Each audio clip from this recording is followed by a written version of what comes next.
Tadepalli palace Jagan ఇంటి వద్ద security సిబ్బంది అత్యుత్సాహం. జగన్ ఇంటి బయట నుంచి అభిమానులు బయటికి రావాలి, జగన్ అంటూ నినాదాలు. ఒకరి నుంచి సెల్ ఫోన్ లాక్కుని పక్కన పడేసిన సెక్యూరిటీ సిబ్బంది. అందుకే ఓడిపోయామంటూ మిగిలిన కార్యకర్తల నినాదాలు.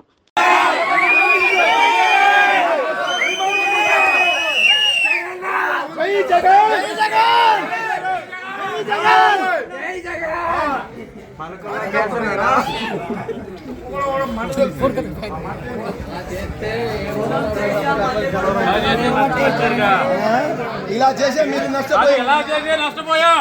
ఇలా మీరు చేసే నష్టపోయాం. ఒకరిని కలవడానికి వెళ్తే మేము కలవలేదా అని చెప్పి